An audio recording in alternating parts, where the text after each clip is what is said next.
another Just 5 Mins, all over Flutter. So we'll jump straight in and explain a little bit about what that is. So Flutter is a multi-platform development environment for building apps for any screen.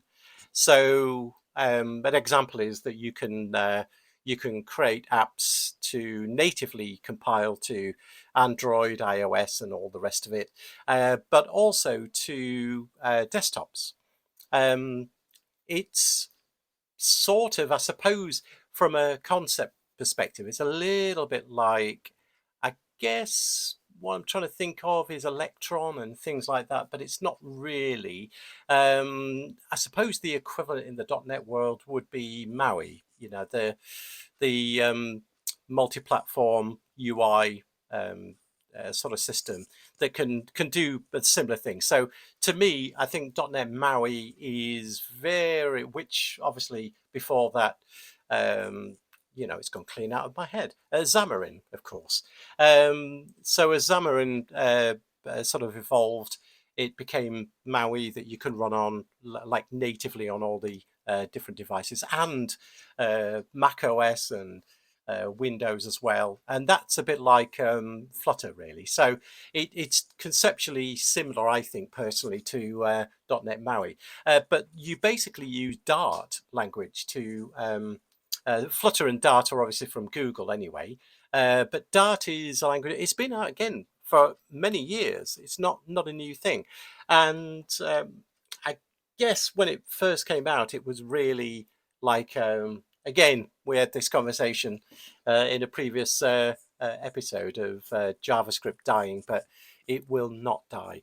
And so I think Dart was the answer to JavaScript. So it gave you a, in quotes, proper, sort of typed language, very much like JavaScript, dare I say, C type language structure.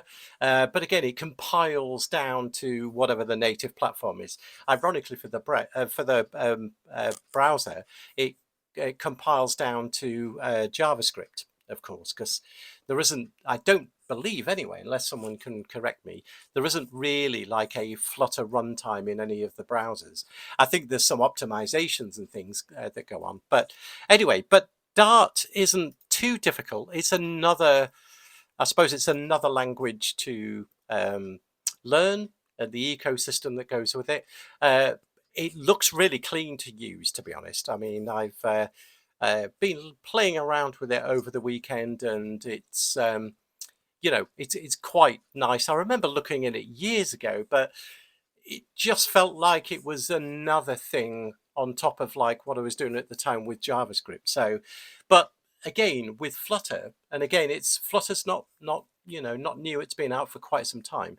It gives you that capability of compiling to all the different types of platforms, desktop and mobile. But the secret, if there is one, of why I'm doing this is something called Flutter. What's it called? Flutter Flow. It's a bit of a mouthful, that, isn't it? Flutter Flow. God, you have to say that correct, don't you? And essentially, it's really slick. It's I guess an IDE is probably the best thing, but it's like a UI builder, but it isn't just a UI builder. It connects up with, you can easily connect up APIs, databases.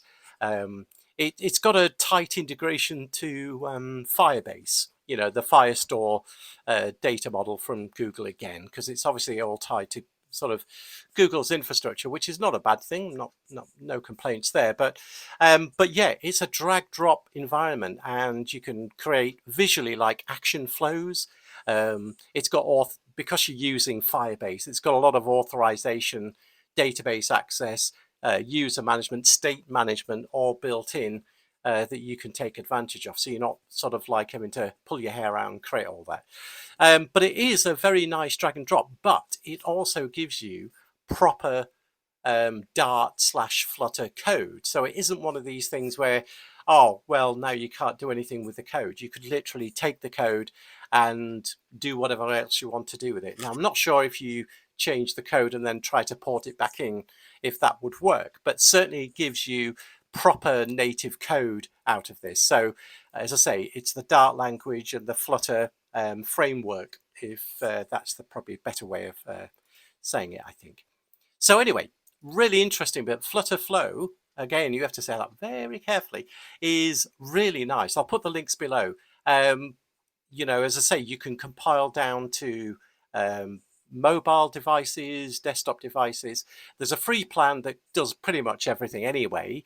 But if you do want to then publish apps, you do have to pay for a plan, but it looks reasonable and you can have a look yourself anyway. But yeah, it's another one for the multi-platform sort of development environment. And again, it's been out for some time, but I think it's really sort of got to a matured level though now. So that's what I've got for this time, and we'll catch you on the next one.